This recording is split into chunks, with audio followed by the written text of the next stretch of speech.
tal? Saludos, muy buenas noches, bienvenidos a Vía V. Podemos no participará como formación política independiente en las próximas elecciones municipales de mayo. La formación de Pablo Iglesias cree que es demasiado pronto para un proyecto político que apenas tiene 9 meses de edad. A cambio, se dedicarán a reforzar aquellas plataformas ciudadanas que vayan apareciendo en las diferentes ciudades. Marina Quevegato, ¿cuándo se ha fijado esta estrategia por parte de las personas que forman parte del equipo de Pablo Iglesias? Pues justo hoy, Fernanda, Podemos ha publicado un nuevo borrador de principios políticos. En él básicamente dicen que no se presentarán a las municipales, no lo harán, afirman, porque no podrían ofrecer candidaturas 100% fiables. Apuestan, por lo tanto, por apoyar a plataformas locales y preservar así, dicen, el nombre y la marca de Podemos de cara a las autonómicas y las generales. Fernanda. Por cierto, que Pablo Iglesias está a punto de emprender una gira sudamericana que lo llevará a entrevistarse con los presidentes de Uruguay, de Ecuador y de Bolivia, como saben los izquierdistas Mujica, Rafael Correa y Evo Morales. Aquí en Galicia la confluencia se está proponiendo abiertamente desde Alternativa Galega de Esquerda, dispuesta a participar en plataformas conjuntas en las elecciones municipales. Una invitación que de nuevo recibe condiciones del Bloque Nacionalista Galego. Nos estamos abertos, sabemos que se necesita unha candidaturas amplas ao redor dese proxecto nacionalista.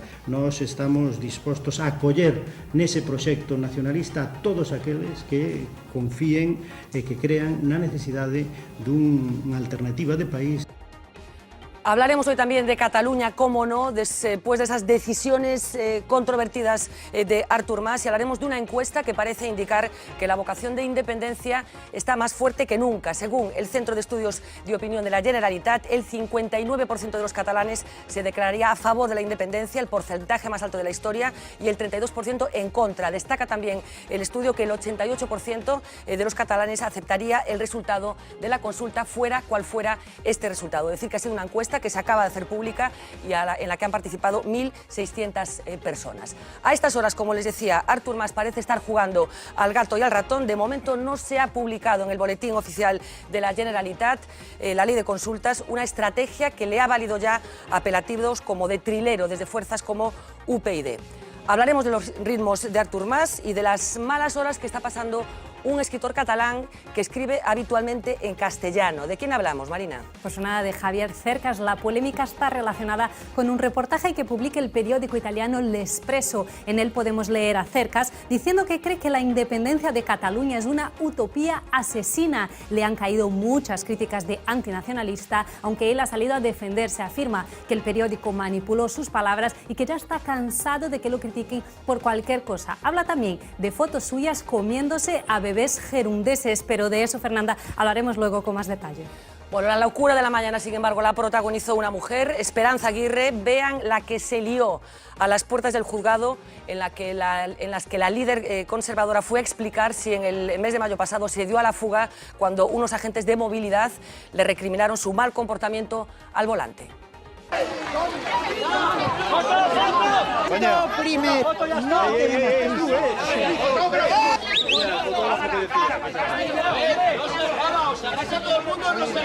fotógrafos. A ver, María, ¿por qué no hacemos una cosa? Los fotógrafos que se pongan. A ver, yo no voy a hablar hasta que no estéis organizados. Pero yo creo que los fotógrafos, yo poso para vosotros.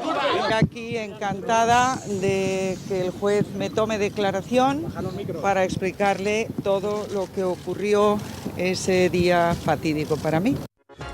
Escucharemos a Esperanza Aguirre, aunque en estos momentos la foto que está comentando todo el mundo en las redes sociales es esta que van a ver en sus pantallas. Una imagen tomada precisamente durante ese encuentro de Esperanza Aguirre con los periodistas, en el que el micrófono de una emisora de radio pues se incrustaba directamente en la cara de Esperanza Aguirre. La cadena SER, que es de quien es ese micrófono, llegó a publicar un Twitter en el que se pide perdón a Esperanza Aguirre por meterle el micro en el ojo. Ha sido un accidente y no volverá a ocurrir, lo que escribía, como decíamos, la SER hace unos momentos. Martiño Noriega, moi boa noite. Boa noite, Fernanda. Menuda expectación, Esperanza Aguirre, un pouco exagerado, non? Bueno, como parte desos capítulos que eu chamo droga no colacao, que un non entende ben, que pasa, pero algo pasa cando este tipo de comportamentos, este tipo de feitos como ter que ir a declarar por un incidente, pois acaba acaparando tanta expectativa. Increíble. Roberto Alocaldes, muy buenas noches. Muy buenas noches. Hablaremos después con calma, pero algo que decir de esa encuesta, de esa última encuesta que habla de que el sentimiento independentista en Cataluña pues, está ya en el 60%.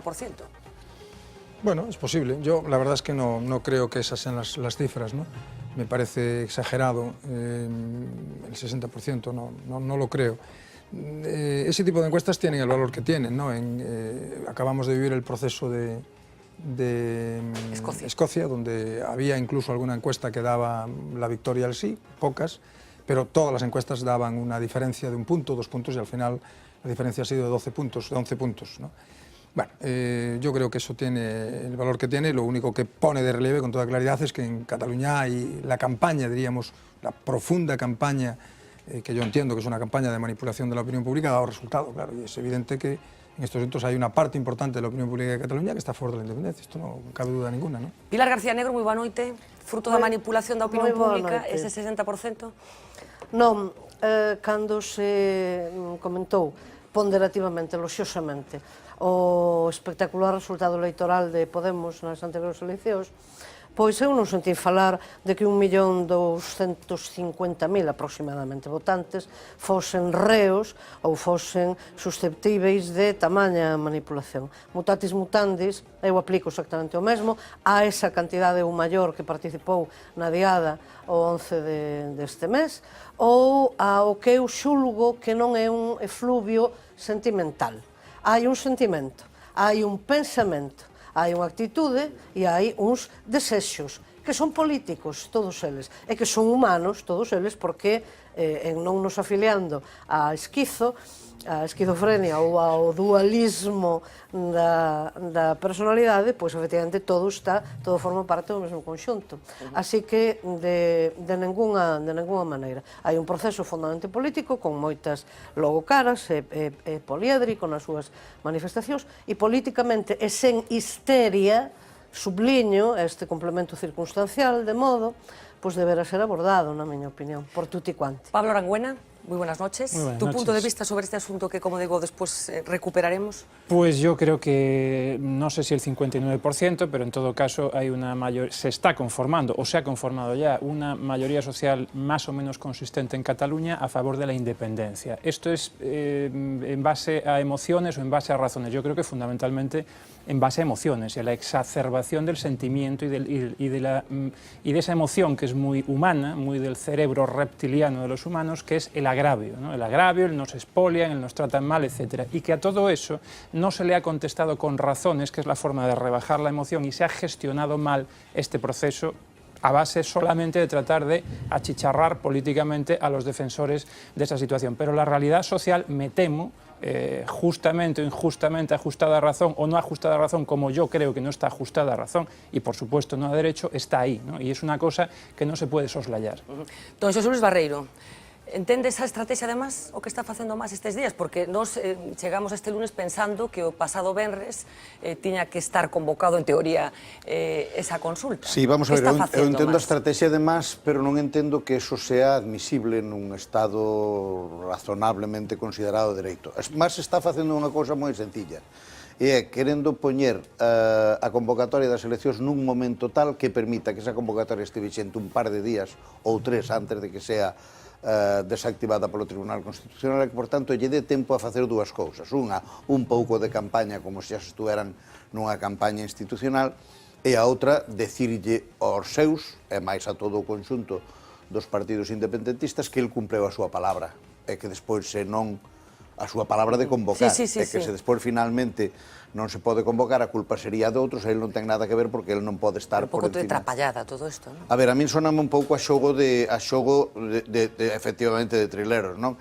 E eu creo que estas cousas que donde se está poñendo a Cataluña ante unha situación que en todo caso é complicada, é seria, eu creo que ten moita xente convencida detrás, pero moita xente non convencida tamén, pois que se debía de xogar con un nivel institucional moitísimo maior do que se está xogando.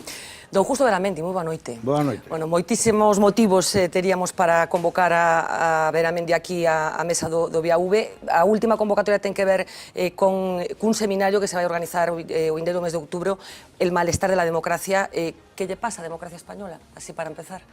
Bueno, non só a española, pero o que pasa que a española lle pasa especialmente, pois pasalle que está atravesando unha crise moi grave, e que leva un proceso, podíamos chamar, degenerativo, en que, por unha banda, hai unha cuestión fundamental que a confianza da maior parte da ciudadanía nos seus representantes e nas institucións que administran esos representantes, que está en caída libre. E isto é gravísimo para un sistema democrático. Con que consecuencias? Pois eso non o sabemos aínda. De momento, as consecuencias son que, digamos, os partidos, as institucións, pois están empezando a cobrar conciencia dese problema e que a ciudadanía, que ademais está atravesando unha crise económica profundísima tamén, pois durante un certo tempo, e iso era o asombro do mundo, ¿no? Como se pode entender que con estes niveis de paro, de desnutrición infantil, de desafiuzamientos, etcétera, non haxa digamos, unha manifestación, unha explosión social e unha traducción política desa expresión social. Bueno, a traducción política xa chegou, ou está chegando. Ao mellor non nos gusta, non sabemos para onde vai ir, pero está aí. Está ahí, ¿no? Bueno, decíamos que el próximo mes de octubre se va a organizar por la cátedra Juana de Vega de la Universidad de Santiago ese seminario que va a tratar de responder a la pregunta de qué pasa con nuestra democracia. Vamos a saber algunas de las pinceladas de qué se propone en ese seminario, en el que se pretende abrir un foro de debate, establecer primero un diagnóstico de lo que ha sucedido y probablemente aventurar qué es lo que nos queda de aquí en adelante. Marina Cadegato, ¿de qué va a tratar? Pues nada, se llama El malestar de la democracia y el objetivo es formar un think tank aquí en Galicia para debatir y analizar la crisis que vivimos, una crisis que va más allá de lo económico y que se refleja también en una desconfianza, una desafección creciente en la ciudadanía hacia los políticos y también el sistema. Lo reflejan todas las encuestas. Por ejemplo, según el CIS, desde que empezó la crisis, el ranking de la preocupación de los españoles es siempre el mismo: paro, problemas económicos y políticos en general. Porque si entramos dentro de esta categoría, la categoría política, vemos cómo la confianza en la política ha ido bajando a picado desde el año 2008. Vemos también cómo ninguno de nuestros representantes estatales llega al aprobado en su valoración ciudadana. Actualmente, siempre según el CIS, el peor valorado es Wert, el ministro de Educación, con un 1,4, pero Mariano Rajoy, que recordemos ganó las pasadas elecciones en el 2011 con una mayoría absoluta, tampoco tiene un buen resultado. Él saca un 2,3 en la valoración ciudadana. También llama la atención cómo la corrupción y el clientelismo han irrumpido dentro de las preocupaciones de los españoles. En esta última encuesta del CIS se registró un aumento de 6 puntos, lo que significa que actualmente, ojo, el 42% de los ciudadanos lo considera la corrupción como su principal preocupación. Así que el objetivo, Fernanda, es por lo tanto analizar las causas y consecuencias que esta democracia en crisis puede tener en los distintos ámbitos de nuestra sociedad.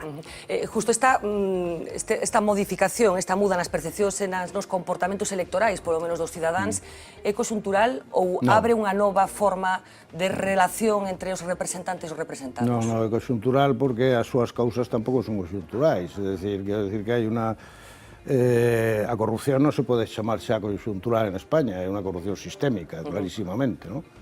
Non hai máis que facer, digamos, un recuento cuantitativo e territorial e transversal desde o punto de vista ideolóxico político para darse conta de que se convirtió nunha característica sistémica.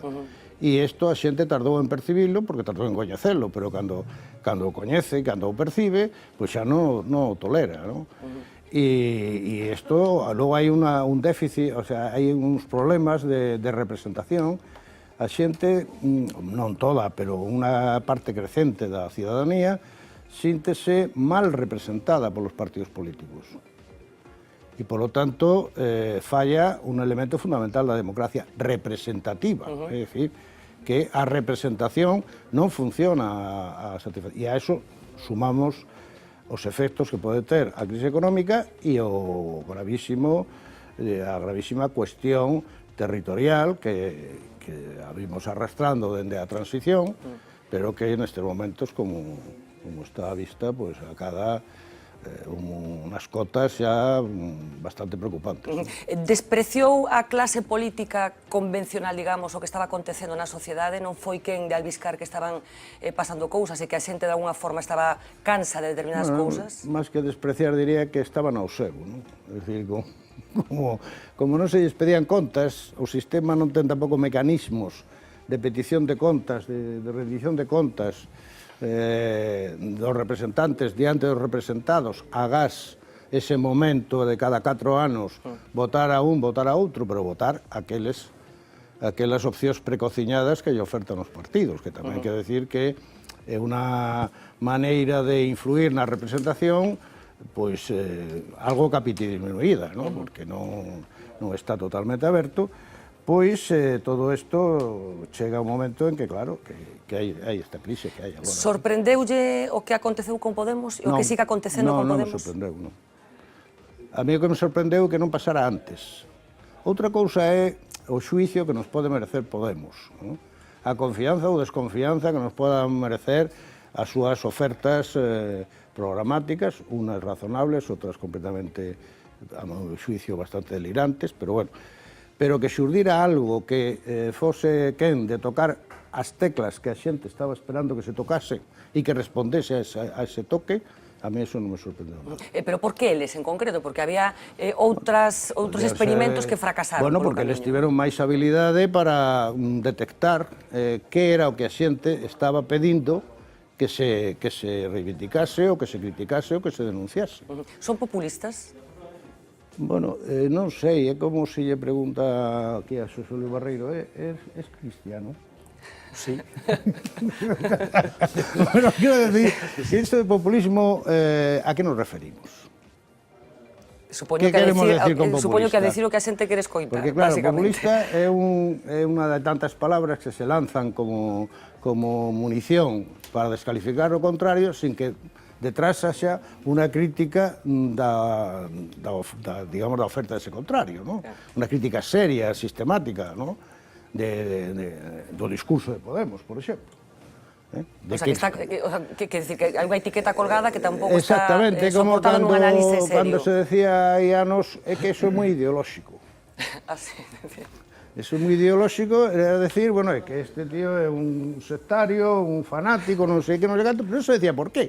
Simplemente soltabas eso e o carallo. Porque supoño que populista tamén é, supoño, prometer unha cousa ou meter unhas cousas no programa electoral que despois non se cumplen. Eso é fraude e demagoxia, non é populismo. O populismo é un termo tan polisémico, tan extraordinariamente polisémico, que é de agradecer que cando se utiliza se diga a que tipo de populismo nos estamos referindo. Porque populismo, etimolóxicamente, quere decir tomar ao pobo como suxeito político, non a clase social, como faría o marxismo, non o individuo, como faría o liberalismo, sino o pobo, no seu conxunto.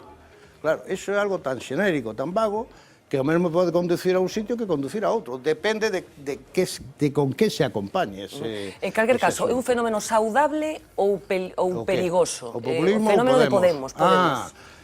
O fenómeno de Podemos, eu creo que en primeira instancia é sano, porque removeu as augas.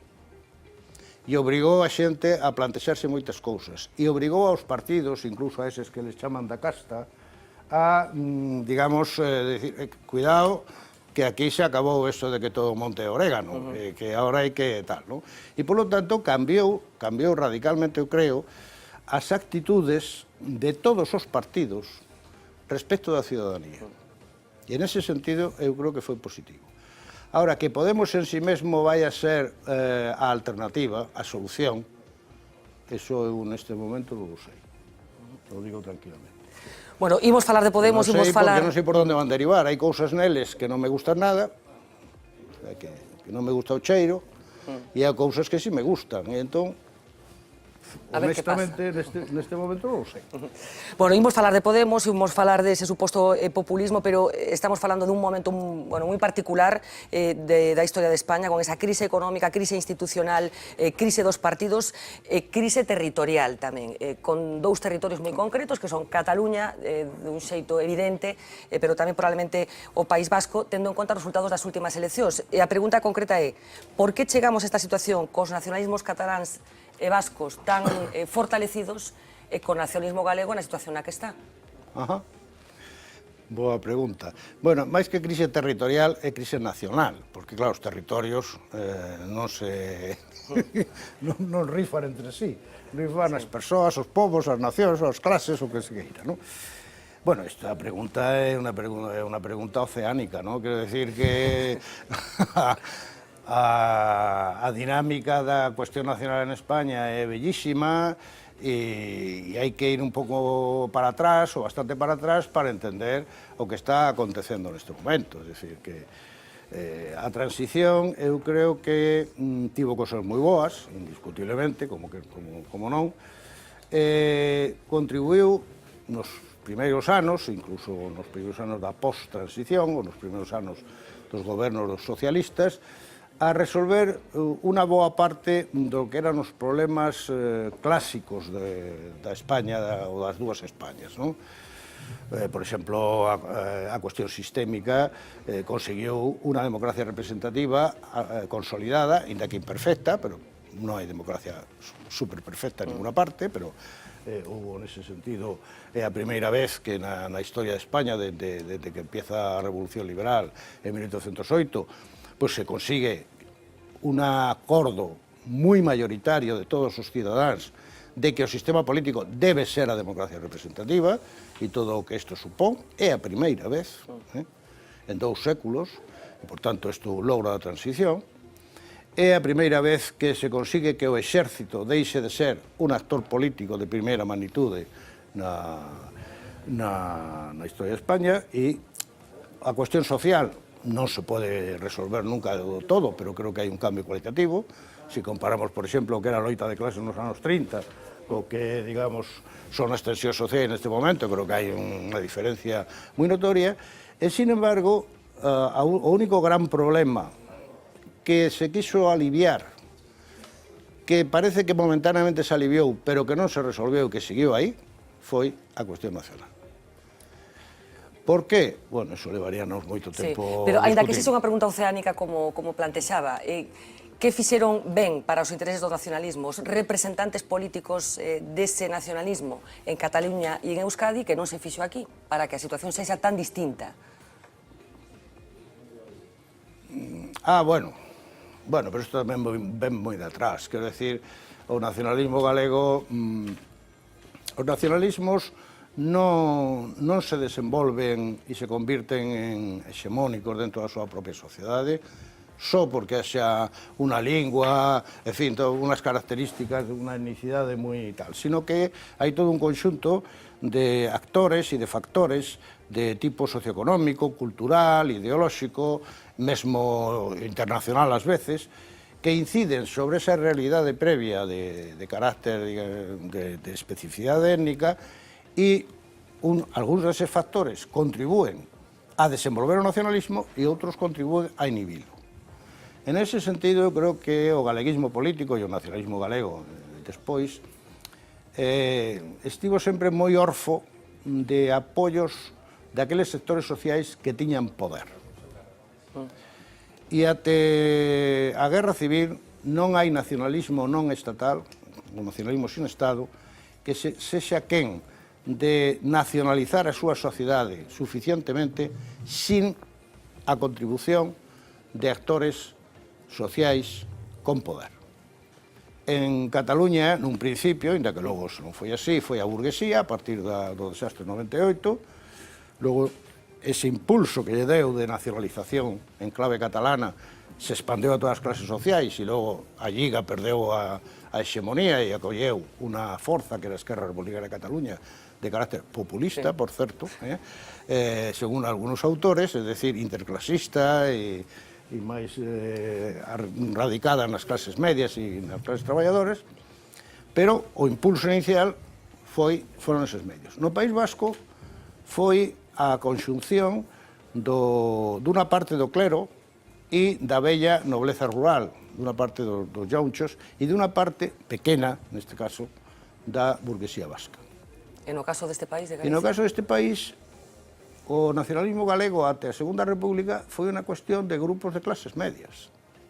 A Igrexa estaba en contra, no 19 a fidalguía non lle interesaba para nada, a burguesía galega, en primeiro lugar, era feble e desarticulada, e en segundo lugar era españolista, e, polo tanto, non había, digamos, alguén capaz de promover eso. Eso cambia despois, no tardo franquismo, e como cambia, digamos, as raíces sociais do nacionalismo galego, pero, aínda así, sigue tendo ese hándicap que, de alguna maneira, lle impide. Non hai xente que aporte moitos recursos para periódicos, para televisiones, para medios, que teña un interés en construir unha nación galega alternativa á nación española en Galicia. Bueno, tendremos ocasión de seguir hablando de este asunto cuando lleguemos a Cataluña, pero vamos a ir desgranando el contenido del programa esta noche con esa confirmación que hoy salía desde la cúpula de Podemos, porque parece que cúpula sí que hay, en el sentido de recomendar a los diferentes círculos que no se presenten con la marca Podemos a las próximas elecciones municipales, que como todos ustedes saben se celebrarán el próximo mes de mayo. Ellos reconocen la debilidad que tienen todavía como formación política, teniendo en cuenta que llegaron a la arena pues en torno al mes de febrero, pero hay más razones en ese documento que, como les decía, hoy se ha hecho público. Marina Quevegato, ¿qué dice básicamente ese documento? Empezamos por el titular. Podemos no se presentará a las autonómicas. Ellos lo han anunciado hoy, que prefieren apoyar a plataformas locales, sean ellas Ganemos u otra plataforma. Las elecciones municipales llegan pronto para Podemos. Estamos estructurándonos y articulándonos en no pocos territorios, creciendo y organizándonos mejor. Debemos reconocer a los ciudadanos que preferimos no concurrir a las elecciones municipales que hacerlo sin ofrecerles plenas garantías a su confianza y voto. Asumen sus puntos débiles, la falta de organización, la imposibilidad de conseguir controlar sus posibles candidatos y el papel negativo, una vez más, como no, de los medios de comunicación. Con que en 2 o 3 de esos 8.177 hubiese actuaciones impropias, concejales que rompiesen con las líneas de Podemos y faltasen a su compromiso ciudadano quedándose el acta, la mayor parte de los medios de comunicación se encargarían de convertirlos en un icono contra la marca Podemos.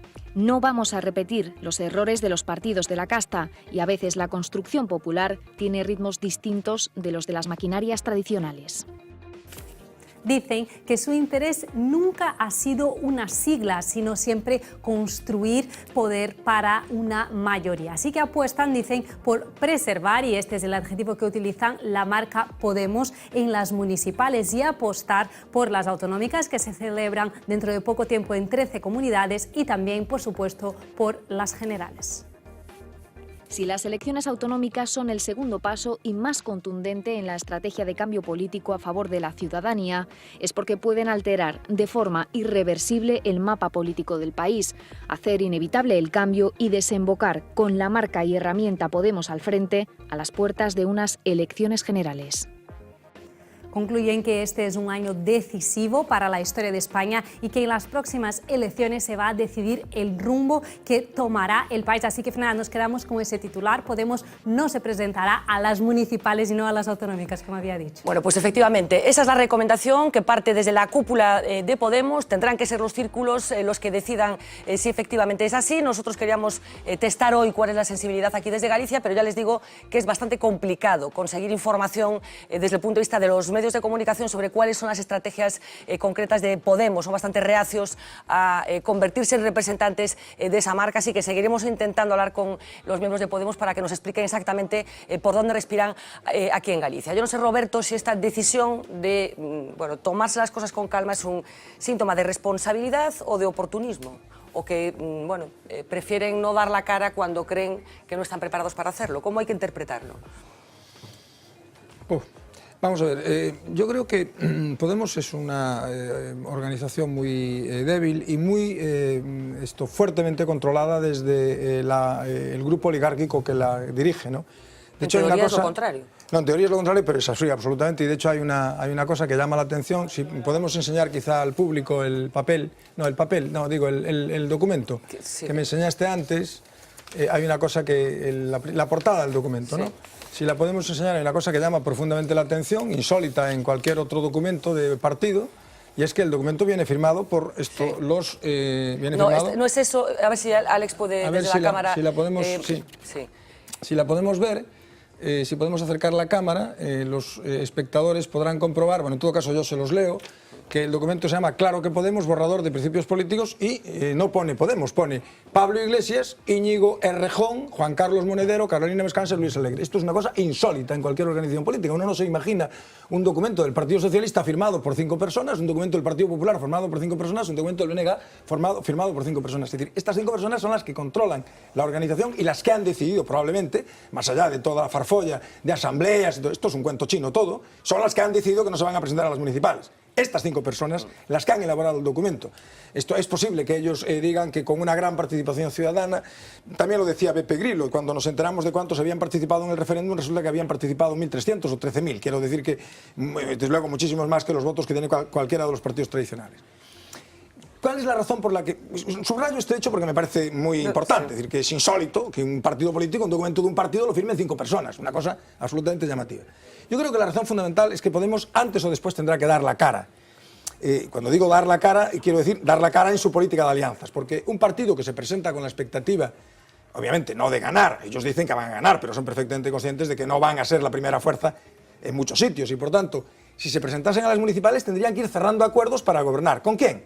Pues con quién se puede cerrar acuerdos para gobernar frente al PP, con el Partido Socialista, la casta, con el BNG, que sois casta también, con AGE, que es casta, bueno, no, con AGE, que es casta, con el BNG, que es casta, es decir, aquí todos somos casta, todo el mundo es casta, ¿no?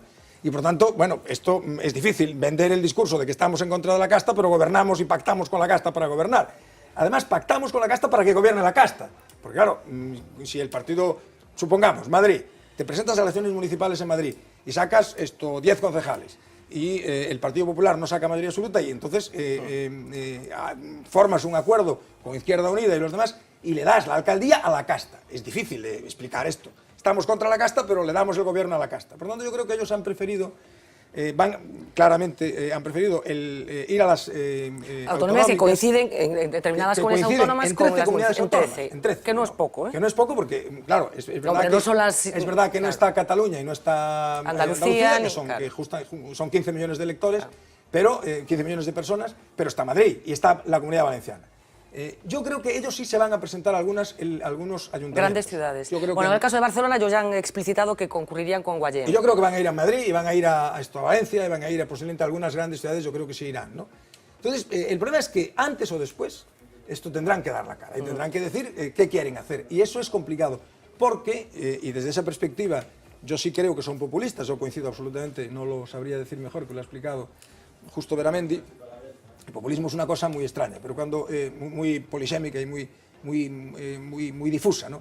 Pero cuando se les acusa de populismo a Podemos, lo que se quiere decir es que Podemos ha hecho como el coche escoba de las vueltas ciclistas, es decir, que ha cogido todos los agravios, los ha metido todos juntos en un paquete, en una bolsa, y dice, bueno, esto es nuestro programa, todos los agravios. ¿Qué ocurre? Que todos los agravios a veces son contradictorios entre sí y que no se puede poner una vela a San Antón y otra vela a la Santísima Concepción, es decir, que no es fácil meter todo eso en un saco.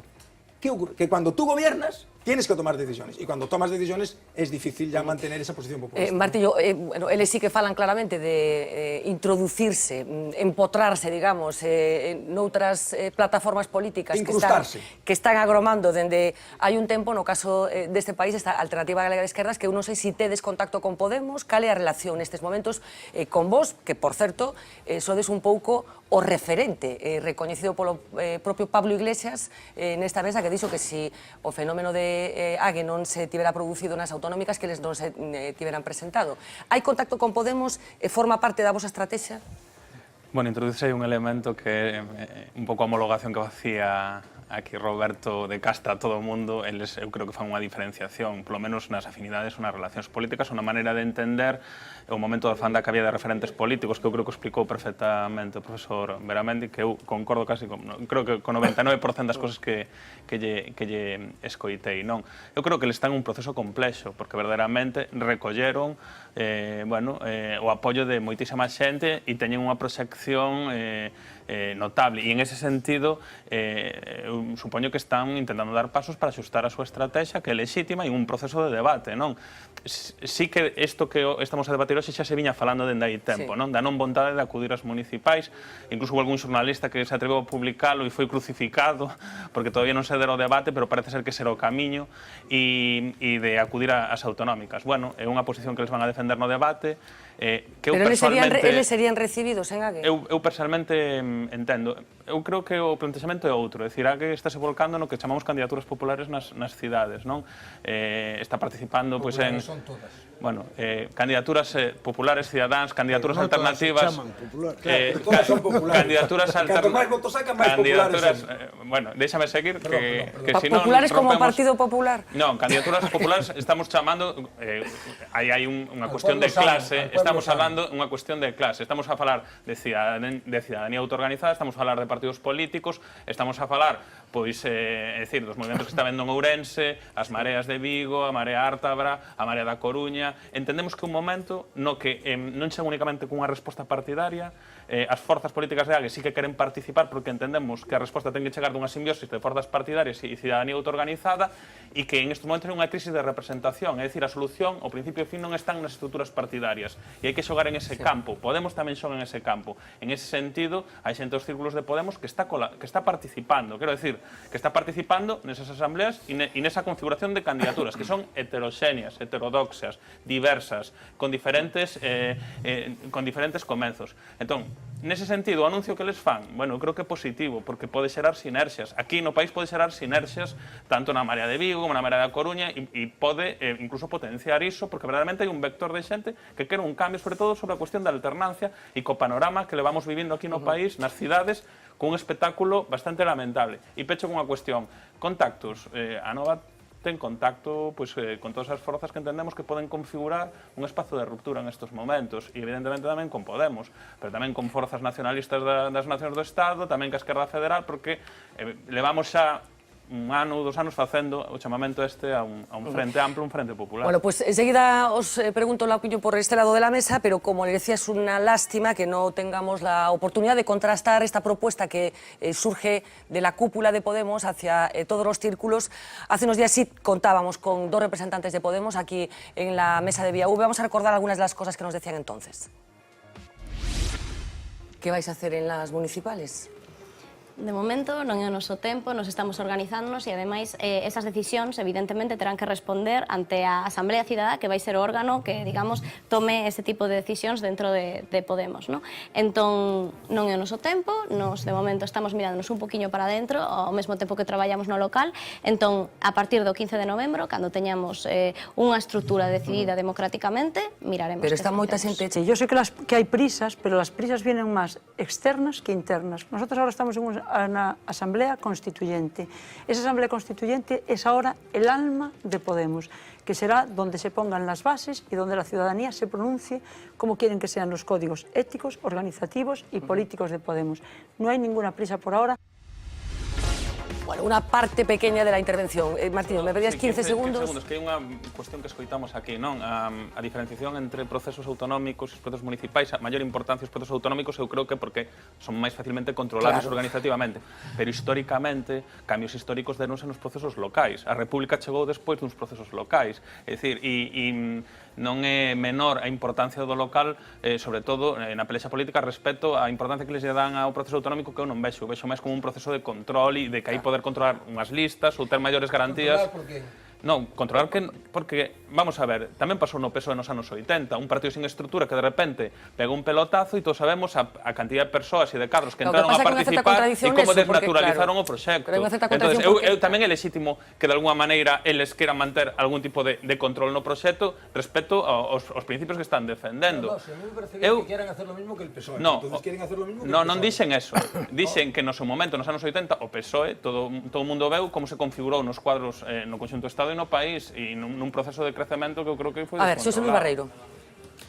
A ver, a mí pareceme absolutamente coherente, ou se vemos de outro lado, pareceme que hai unha contradición na forma de explicarse os partidos, cando están falando, por unha parte, de que teñen que organizarse desde a base, tomar as decisións desde a base, iso é casi incompatible coa presencia en 8.100 municipios.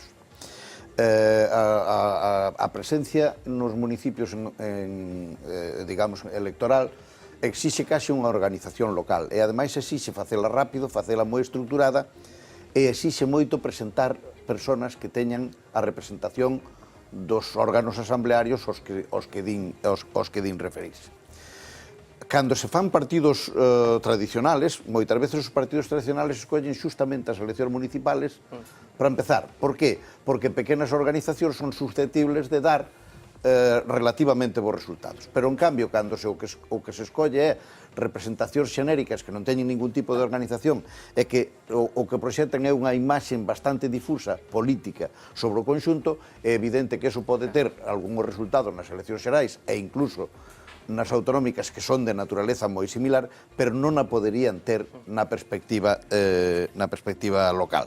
Eu, por tanto, creo que non é cuestión de conveniencia, é dicir, o que queren é chegar ás eleccións xerais, autonómicas e xerais, chegar sin haber tido un fracaso nas eleccións municipales. E chegar, sobre todo, sin ter que, no plazo dun ano, enseñar a patita por debaixo da porta e, por tanto, non ter o desgaste que lles implicaría hacia unhas eleccións xerais toda esta cuestión. Eu creo que hai que dicir unha cousa máis. Estamos facendo un análise un pouco precipitado. Por que estamos facendo un análise un pouco precipitado? Porque estamos partindo, algo o profesor Beramendi acabo de decir, que hai unha crisis na representación democrática, etc. Eso hai que verlo. Por agora non a hai. Por agora hai, digamos, a intuición de que pode habela, pero quizá non a haxa. Bueno, bien. O meu bipartidismo baixou do 50%, hai uns anos estaba por riba do 85%. Baixou do 50% nunhas eleccións, pero non insistamos, vamos a ver. É igual, lo que estou yo dicindo... que non son, vai dicir que eu creo que hai unha crise, pero non é unha crise pero non se pode determinante con as eleccións como as europeas, con unha participación do... Claro, por tanto, eu creo que fai moi ben Podemos en non enfrentarse contra un oso que ainda non está morto. Porque un zarpazo do gran oso pode eliminar nunha sola comparecencia. E, por tanto, eu creo que, desde o punto de vista estratégico, está moi ben. Desde o punto de vista político, hai un pouco de contradición, porque esta, como recordaba o Roberto ao principio, como unha decisión desta envergadura, terían que tomar as tal. E despois hai outra parte, e con isto xa termino, hai outra parte de contradición. Dicen, vamos a apoiar movimentos asamblearios e movimentos veciñais e movimentos tal que están menos estruturados que eles aínda.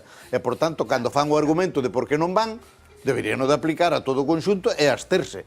Porque, claro, o que fan aí é dicir, vamos a probar como vai cos outros que van a ser os responsables da derrota ou do éxito, se houbera, non, se hai éxito, nós participamos nel. E se hai derrota, é dos outros. E eu creo que esa parte hai que tela un pouco presente. Justo Beramendi, que había aquí unha pequena discusión. Está en crise definitiva o bipartidismo ou en crise profunda o bipartidismo ou non? Crise definitiva é unha palabra moi forte. Profunda. Eu creo que está en crise. Está en crise e non é máis que ver a evolución, pero non só polos resultados. O sea, as crises non se poden medir só polos números dos resultados electorais ou do número de diputados e tal, que tamén.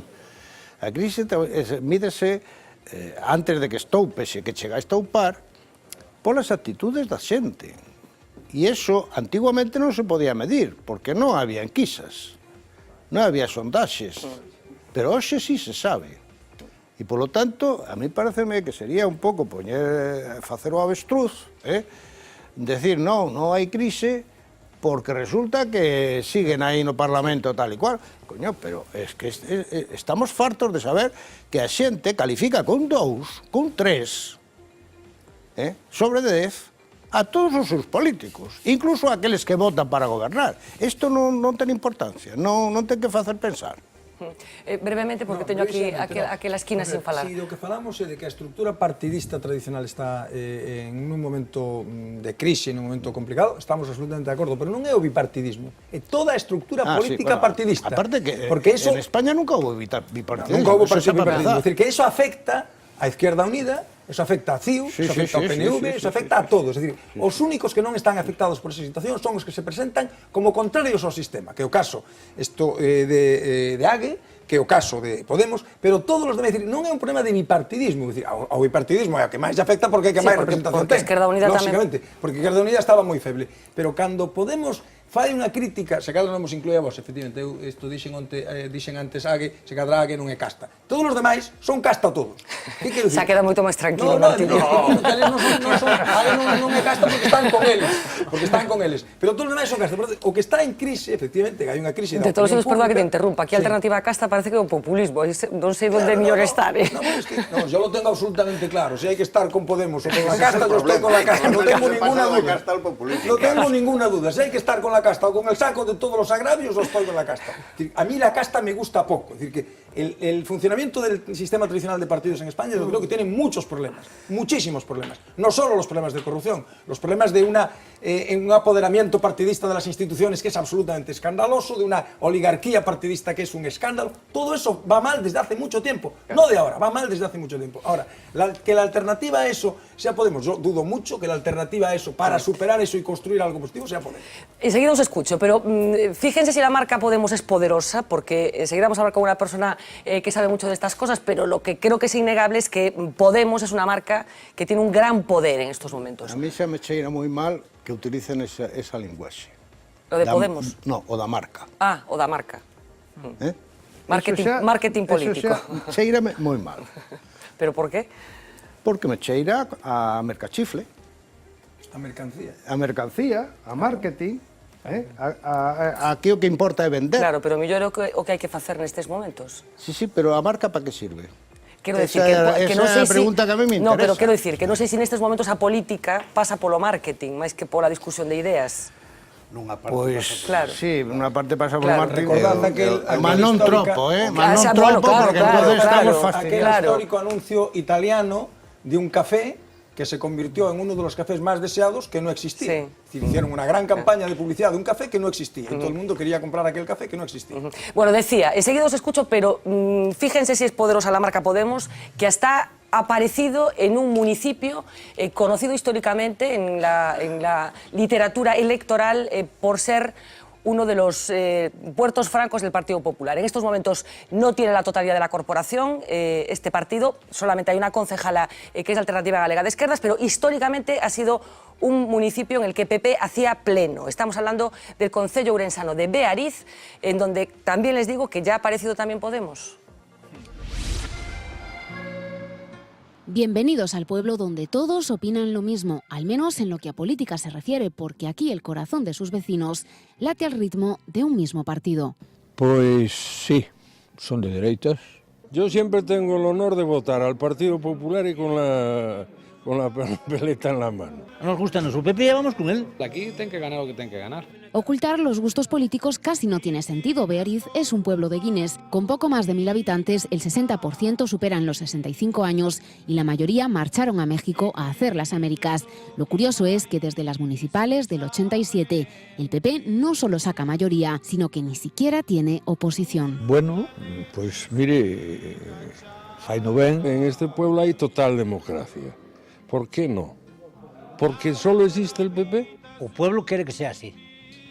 No nos queda otra que ir al concello y preguntarle al alcalde cuál es su secreto. Eu creo que o secreto está no traballo diario. Teño moi claro, se despois das primeiras eleccións houbera feito unha distinción entre os bons e os malos, ou entre o do Partido Popular e os da oposición, pois neste momento non tería os resultados que hai neste momento. Son dos que digo que sempre hai que tratar a todo mundo por igual e o adversario hai que gañalo. Si diga usted.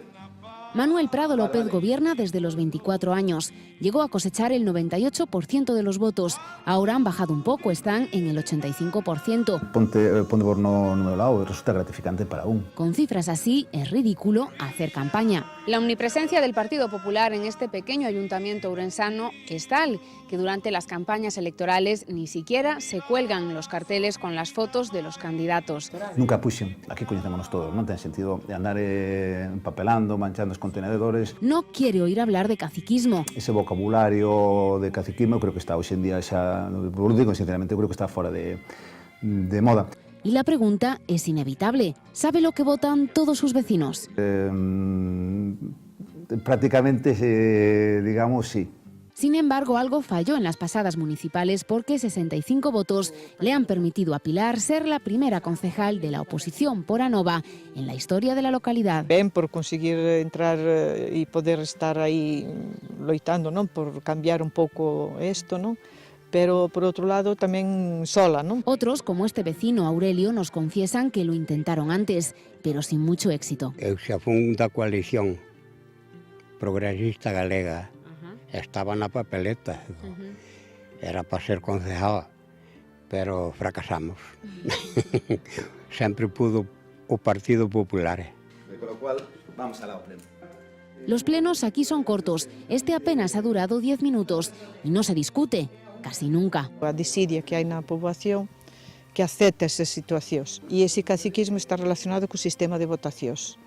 Se tú non podes, eu non podo levarte a ti a votar e tú non podes escoller o teu voto, entonces sí funciona o caciquismo. Pero Pilar puede dejar pronto de estar sola. Podemos también ha llegado a este pequeño ayuntamiento. Paco quiere demostrar que políticamente no todos son iguales. Tanto yo como mi familia, pues habíamos decidido ya no votar. Va a salir el PP y sale el PP y saldrá siempre el PP. Podemos es una idea muy diferente. Que la ciudadanía gobierne. 9 personas votaron al partido de Pablo Iglesias en las europeas. De populismo puro e duro, eu me medo. Desexo que gobernen algún concello importante para que a xente saiba quen son. Lo único claro en Beariz es que su destino será el que los vecinos elijan. Bueno, pues Podemos tamén en Beariz. Pilar García Negro. Sí, unha puntualización primeiro. Esta concelleira que acaba de dicir, supoño que será eleita, que foi eleita na listaxe do Bloque Nacionalista Galego e despois, pois, mantivo o posto, a acta, mudando a sigla, proceso xa coñecido. Agora, Fernanda, se me permites, primeiro un preámbulo estritamente lingüístico. Eu, quizáis pola miña profesión, son abertamente contraria a someterme á tiranía lexical, é moito máis a semántica, de maneira que eu non vou falar de casta, iso é outra cousa, levaría moito tempo, máis do que dispomos explicalo, pero non teño por que someterme ao que desde unha inventiva universitaria, que eu desde a mesma inventiva universitaria podo criticar co que non concordo en absoluto. Outra cuestión lingüística tamén é a utilización da cuarta persoa verbal, Podemos, ou Guañem, ou, en fin, en español. Ben, iso xa estaba inventado. Aquí cofundamos unha plataforma que existe aínda, que non finou, que se chama Queremos Galego. Quero dizer que até ese invento, por así dizer, tan efectista, porque abranxe un colectivo moi... Barack Obama gañou as eleccións en Estados Unidos con Yes We Can. Yes We Can. Aí está. Ben, de maneira que eso estaba inventado tamén. A respecto agora deste rascuño ou borrador de documento de que se falou de Podemos, eu digo xa moi brevemente o seguinte. En primeiro lugar, están as uvas verdes. Xa a fábula resume moi ben. En segundo lugar, parece que agora esta plataforma ou esta organización está descubrindo o valor da historia. O convidado, o profesor Beramendi, sabe mellor que a min e teno escrito abondosamente como o empeño dos patriotas galegos do século XIX, deses tan esforzados compatriotas nosos que quixeron significar rehabilitar a Galiza, foi precisamente dotala dunha historia. Entón, os Neira de Mosquera, o Santolín Faraldo, non sei se esta representante de Podemos será descendente da familia. Os Biceto, os Murguía, teñen precisamente un afán, un empeño extraordinario por dotar a Galiza dunha historia e nós, sin facermos agora grandilocuencias de ningún tipo, pero claro, provimos de aí. E o nacionalismo galego contemporáneo provén de aí. E claro, conclúo, eu non lle vou pedir a ninguén de Somosaguas, ou de Cazorla, ou de Plasencia, que se me informe o mellor que poda da crise terrible inducida do sector naval galego en Ferrol ou en Vigo, ou do sector lácteo galego, ou da gandaría galega, porque comprendo perfectamente que están a lo suyo, están no seu, na problemática que teñen, como eu, ou como nós galegas e galegos, estamos na nosa. E onde vou? O centro da crítica fundamental de unha, para min, na miña opinión, de unha plataforma ou dun momento como Podemos, é a permanencia da síndrome da circunferencia. Isto é, do esquema radial, e en virtude dese esquema radial, todos os radios parten de un centro recoñecido e a partir de aí revéstense, se a novidade neste caso, de toda unha fervenza, digamos, opinativa. Tamén, claro, e conclúo de vez, opinar é efectivamente sanísimo, é moi bon que a xente queira a maneira que mellor poda intervir, ou se non intervir, participar políticamente, expresar as súas opinións, pero como todo na vida necesitamos efectivamente información e necesitamos unha formación nese sentido. E aquí necesitamos moito ser, poder exteriorizar dignamente ser galegas e galegos. E co pensamento tamén, claro. Yo, en primer lugar, valoro positivamente el fenómeno Podemos desde el punto de vista de un poco la dinamización y la virtualidad que tiene para remover unas aguas de la política española que están, o estaban, y siguen estando en su mayor medida estancadas, ¿no? Y eso lo está consiguiendo porque ya está generando reacciones por parte de distintos partidos, ya está generando, digamos, que los demás tomen posición con respecto a ese fenómeno, pero me genera enormes reservas, ¿no? lo que ocurre en Podemos. Y esta posible decisión se enmarcaría o conectaría con esas reservas. Yo he expresado en alguna ocasión que no sé cuánto tiene de marketing político Podemos, cuánto de puro marketing político y cuánto de autenticidad, ¿no? Pero me temo que lo que más tiene es de puro marketing político, ¿no? Y desde el punto de vista del marketing político, es evidente que el marketing político determina o aconseja una decisión de este tipo, ¿no? Por varios motivos. En primer lugar, la conformación de listas en un partido es un proceso muy cruento, ¿no? Si esas listas... ¿Qué lo dices por experiencia? Lo digo porque esto es conocido por parte de todo el mundo, cualquiera que haya estado o que haya militado o que simplemente que observa lo que pasa en los partidos políticos, pues es un proceso cruento, ¿no? Unos entran, otros no entran, la mayor parte no entran, los que entran se quedan contentos y los que se quedan fuera pues se quedan muy descontentos, ¿no? Y este proceso todavía no lo ha tenido Podemos, ¿no? Y eso implicaría pasar por ese proceso a un nivel de una gran capilaridad y una multitud de procesos de este tipo, ¿no? Y por tanto mejor minimizar ese proceso. Luego está lo de crear una estructura ex novo que evidentemente es muy difícil porque son muchos concejales, pues en el caso de La Coruña son 27 concejales por poner un ejemplo, ¿no? No es como hacer una lista de las europeas que son muy poca gente la que se mete ahí. En segundo lugar, la decisión peliaguda, muy peliaguda y francamente chirriante que tendrían que adoptar de sobrepactar con el señaladamente con el PSOE, pactar con el PSOE y entonces con la casta, y además con una casta con la cual hay un enfrentamiento virulento. Bueno, pero esas son cosas que se dicen preliminarmente, luego ya se corrigen en función de los resultados. Pero si pactan con la casta, entran en una contradicción flagrante, ¿no? Y si no pactan con la casta, le dan el poder a la casta, o sea, a la otra parte de la casta, que es el PP, ¿no? Por tanto, esa contradicción resulta muy difícil de resolver.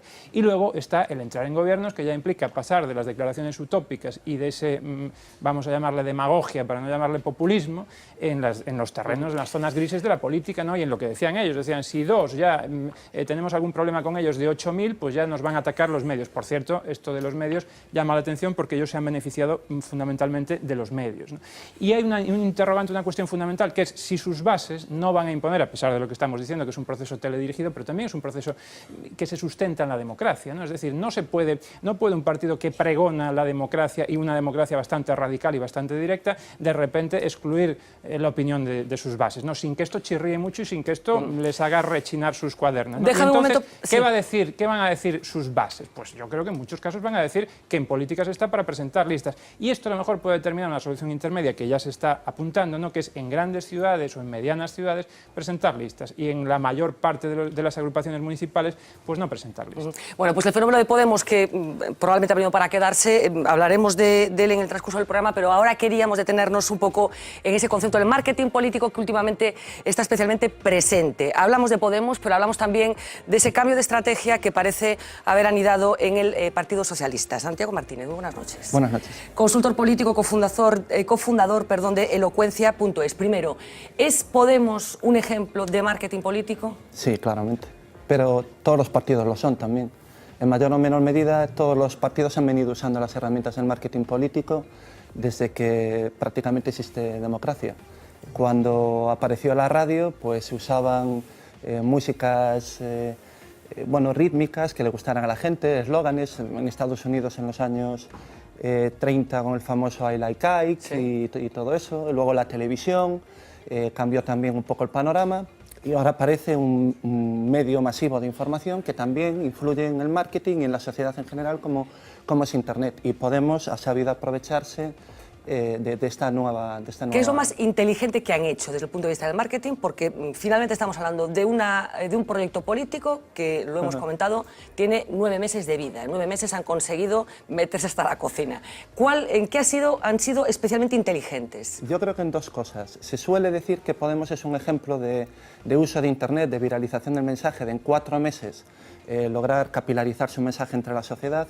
Pero yo creo que realmente lo que lograron fue imponer en el debate del Estado, en el debate general y en los medios, imponer los temas que a ellos les interesan. Es decir, ellos establecieron el marco en virtud del cual, cuando el Partido Popular y el Partido Socialista entraron a hablar dentro de ese marco, legitimaron el marco que Podemos estaba estableciendo en redes sociales.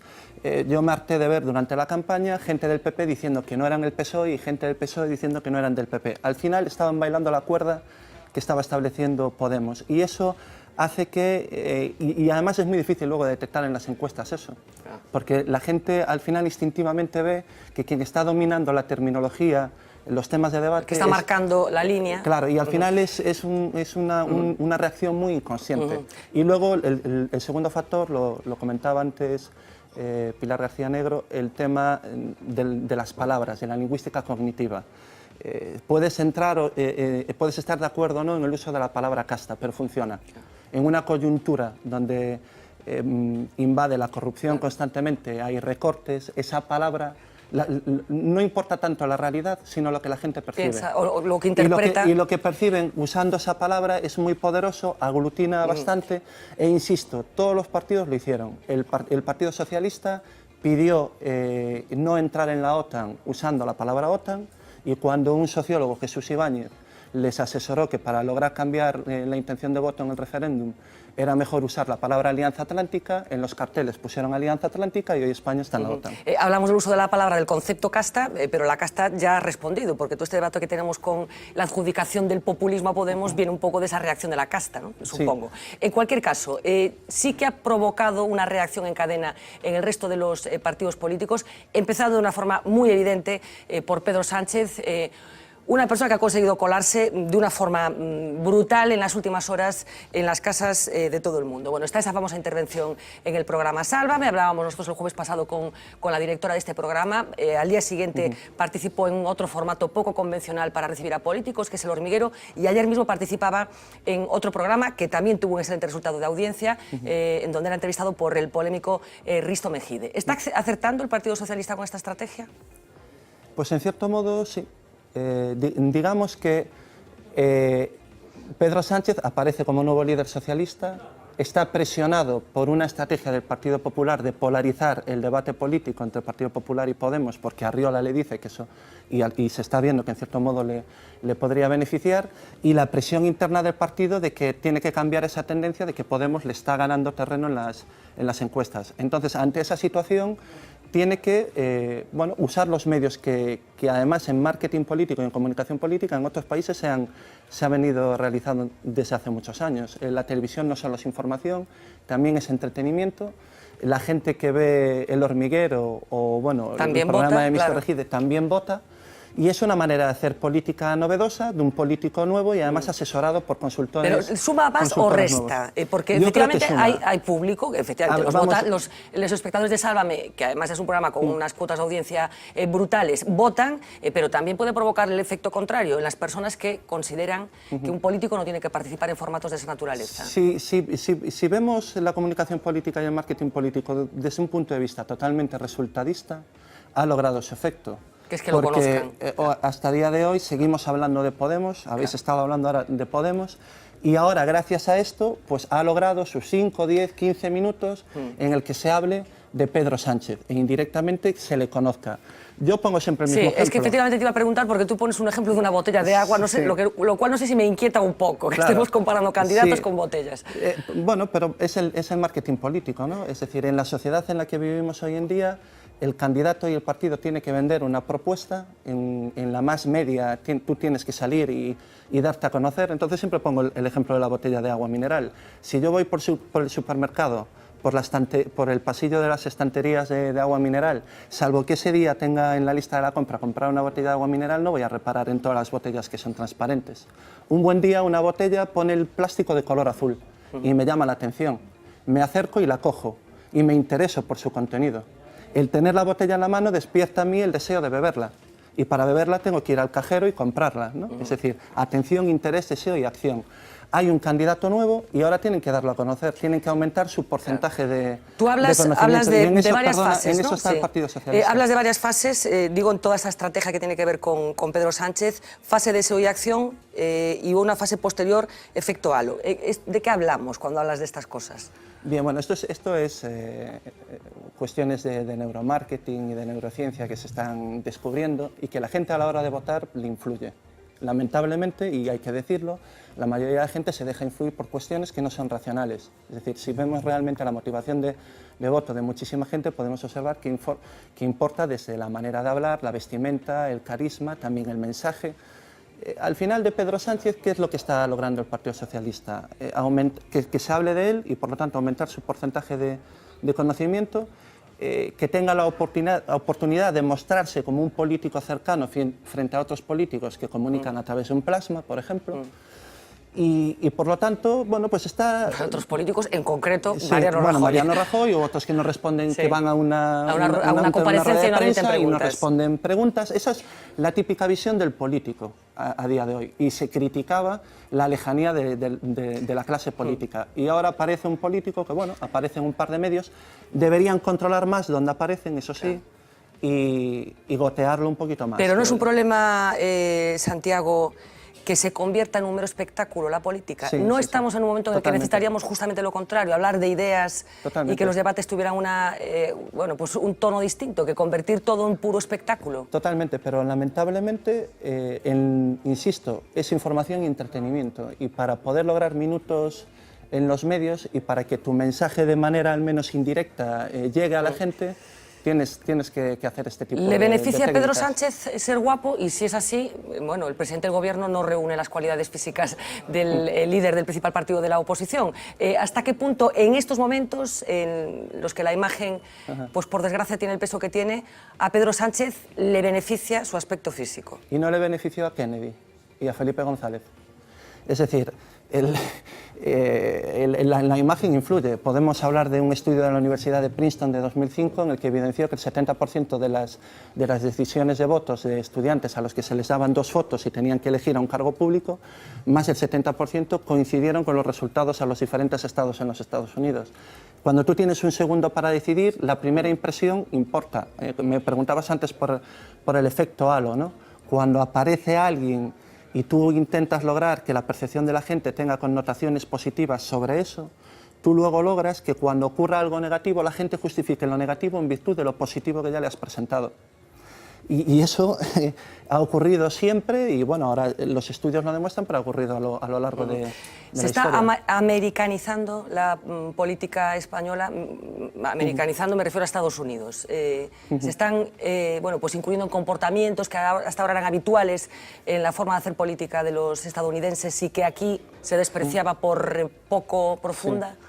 Sí, totalmente. Ellos siempre han estado por delante en el empleo, bueno, pues no solo en el campo de la comunicación política, en muchas cosas, ¿no? Y Europa siempre ha llegado, todas estas innovaciones han llegado siempre un poquito más tarde. La importancia de las redes sociales, estas cuestiones de marketing que estamos comentando ahora, los estadounidenses llevan años y años dominándolas, pero vamos, por mucho. Y al final se van a acabar imponiendo aquí por una cuestión de resultadismo. Insisto, tiene que haber debate político, pero lo que impera es el resultado. ¿Le va a dar votos a Pedro Sánchez a esa estrategia? Porque supongo que al final es lo que buscan. Ahora, o sea, podemos estar de acuerdo en que es más conocido hoy que hace una semana para un determinado público. Exactamente, es decir, ahora ¿De mismo, qué depende que eso se convierta en votos? En que él logre esta atención e interés, convertirla en un deseo y en una acción coherente. ¿En qué se están equivocando en parte? En hacerlo en tromba, o sea, salir en todos los programas y salir en algunos programas que son incoherentes con su mensaje. Por ejemplo, el tema de Sálvame, podemos etiquetarlo como un programa ciertamente un poco populista, por así decirlo, ¿no? Entonces, que tú salgas interviniendo en un programa un tanto populista, pues es incoherente. Ahora, que aparezca en El Hormiguero, que dé a conocer su historia personal, lo que los yanquis denominan storytelling, que lo vean como cercano, que sepan que han estado en... Eso al final pues acerca al personaje. E insisto, además lo acerca en contraste con los demás, que no se están acercando. Bueno, pues Santiago, de verdad, como siempre, un auténtico placer conocer estas claves de la comunicación política tan impregnada de marketing últimamente. Volveremos a molestarte, seguro, en el espacio que abrimos a partir de ahora y hasta esas elecciones de mayo.